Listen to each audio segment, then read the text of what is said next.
I thought the game against the Kansas City Chiefs this week looked a lot better than the game against the New York Giants. I thought we were a lot sharper this week. I thought our second and third strings looked a lot better than they did against the New York Giants, and that's something that's encouraging to me. Because when we lost to the New York Giants and our second and third string were kind of struggling, I was like, man, that's not good. Because throughout the whole offseason, I'm looking at the way Brad Holmes is constructing this roster, and I'm thinking it's more like a college football roster to where if the starter goes down, the next man up can come in and do their job. Maybe they're not as talented as that person, but they're going to get the job done. And that's how Brad Holmes has constructed this roster, and that's how I felt after watching the Kansas City game. I thought our depth players looked a lot better, and it gives me the confidence moving forward throughout the preseason and going into the regular season that if a starter cannot play, it's not that far off from the next player there. And that's what I love about the way Brad Holmes constructed this roster. And I saw that when I watched the game against the Kansas City Chiefs on Saturday. It was a good game. I thought the Detroit Lions looked solid. Jake Bates, let's talk about the kicker first. Kicking a game-winning field goal. I'm glad it came down to that spot because he's our only place kicker right now on our roster throughout the preseason. He's been inconsistent. Had some good days. He's had some bad days throughout camp.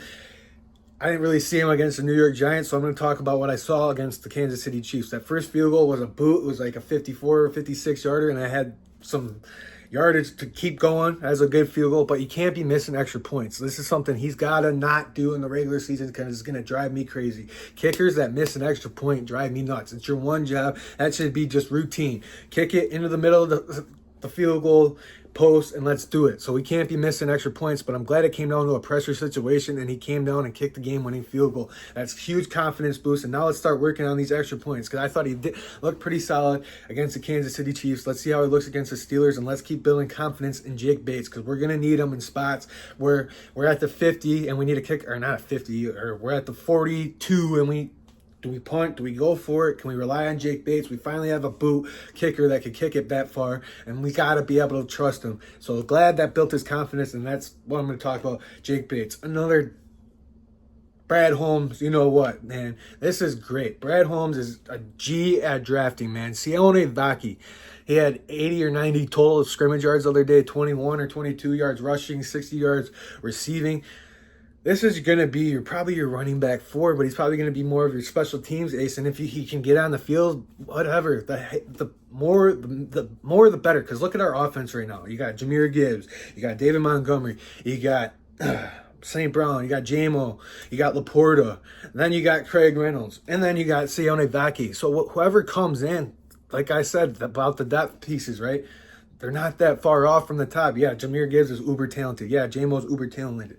Amon-Ra St. Brown is uber talented. But you put Sione Vaki in there, you give him some space, he's an athlete, he's going to make some plays. And that's what I love about Brad Holmes. He's finding these guys in the draft that are hidden gems because they're just athletes. That's exactly what he did when he drafted him. I don't see him as a running back. I don't see him as a safety. I just see him as a pure athlete. And that's the way I love that Brad Holmes is constructing this roster. I thought the backup offensive line looked way better this week than they did against the New York Giants. And that's huge because as much as Taylor Decker's reliable, Penei Sewell's reliable, Frank Ragnell's been dealing with those foot and ankle injuries throughout he's always due to miss 1 or 2 games. Can we rely on this backup offense line and not take a step back and protect Jared Goff Zeitler while he's getting healthy?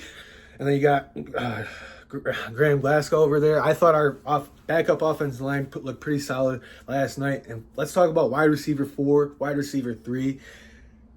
I'm starting to lean towards Isaiah Williams, man. He's balling out there. He's making plays out there. Get him the ball in space. He's like a Sione Vaki. I really, really am impressed with Isaiah Williams. I think he's making a case to make the roster. I know he's an undrafted free agent. There's been some rumors out there that undrafted free agents probably aren't going to make the roster this year, but I think he's been balling out. I think he looks really good. I think he looks a little bit better than Donovan Peoples-Jones. Donovan Peoples-Jones has been in the league for 4 or 5 years now, and Isaiah Williams is balling out more than he is in the regular season. Maybe he's getting more opportunities. And now let's talk about Hendon Hooker and Nate Sudfeld. I thought Nate Sudfeld looked all right, but I thought Hendon Hooker looked a lot better this week than he did against the New York Giants. He was more comfortable. He was more composed. He ran that 7-yard touchdown in.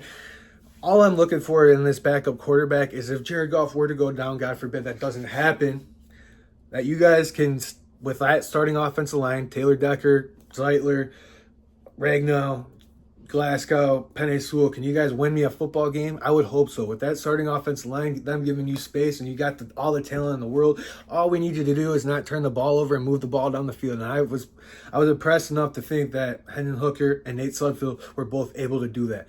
Let me know what you guys think about where the Detroit Lions are at right now. Like the video, comment down below, subscribe to the channel. I really appreciate you guys for tuning in, and I'll see you guys in the next video. Peace.